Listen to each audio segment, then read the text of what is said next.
Hey guys, welcome to another video. Thanks for joining me in this one. It's great to connect with you guys. Like always, I hope that you guys are doing well. I hope you're having a fantastic evening. I hope you're having a fantastic afternoon wherever you are. If you're new here, welcome. If you're a returning subscriber, thanks for joining again. So, I just wanted to do a quick update with you guys to let you know what's going on with the Speedbird program. I know at the beginning of this program, there was a lot of interest, all right? A lot of people were really interested and were very optimistic about the outcome. Unfortunately, as we have seen, it's been quite a challenge. And here's the deal. Like I said, I've always said this. You have to understand that these programs that are fully funded programs will always be difficult to crack. But some guys are still in the game from this community, and I'm wishing them the best of luck. Like I really do mean that from the bottom of my heart. I want you guys to know that I'm rooting for you guys. I want you guys to succeed. For those of us that are still waiting and hoping that you can find another opportunity, trust me, the opportunity will come. We have to stay prepared and continue to learn. It's very simple. You have to understand that sometimes this can be a matter of luck, and it's not really about you per se. It's not about your competencies per se. It's just being ready is also important. So let's get into some of the updates. Let me get rid of that from my screen. As we know, the program closed for application last week, and of course they've gone into the video assessments, which they also closed on the 1st.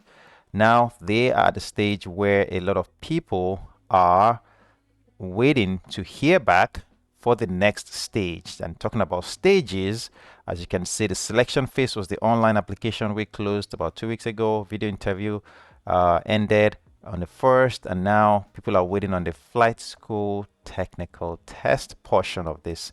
Now, the interesting thing is some guys are beginning to get, notified of the flight school assessment stage. And for, as we know, there are two flight schools. There's FTE and there's Skyborn.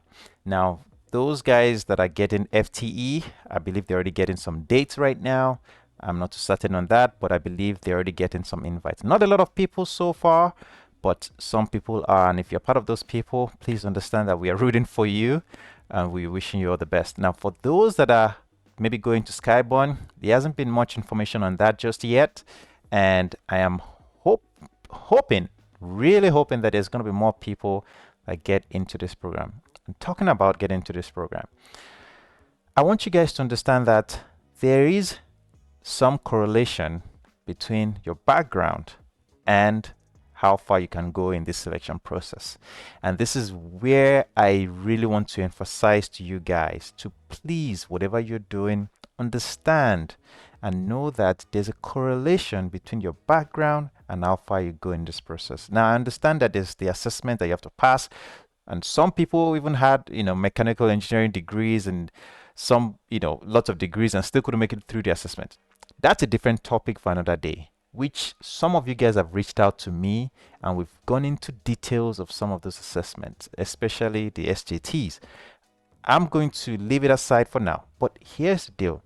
If you've made it through the assessment and you made it through the video interview and you are now at the stage of this flight school assessment, so far there's something related to your backgrounds in your ability to progress.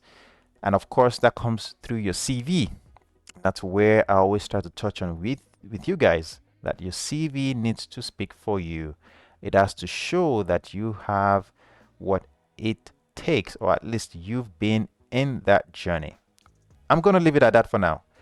Now, let's go back to the selection process. Now, after this flight school test, of course, there's going to be the group exercise, which in this case, for some of those guys going to FTE, GRES assessment, I believe, they are going to do the group exercise that same day as well.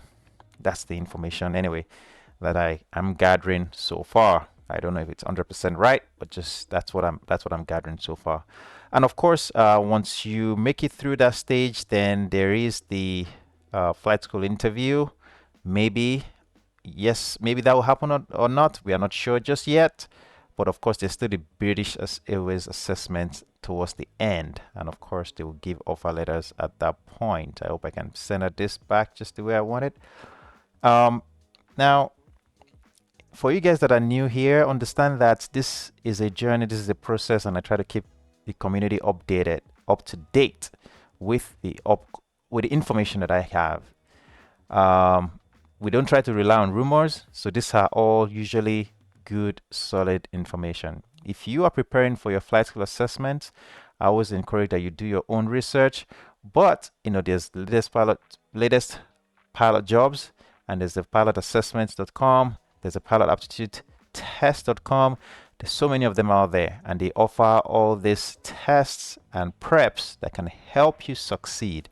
You have to understand that your chances of being able to succeed without some of these preps can be slim, and that's why I always encourage people to go with some of these preps and be well prepared. It's an opportunity. Things will happen pretty quickly, so try to stay prepared. If you have any questions, you can always reach me via Instagram. We can always chat there, or you can ask your questions in the comment section below, and I would try to respond to that. Sorry about that, my phone started ringing. So I hope that you guys have found value in this one. Just wanted to keep you guys informed of the information.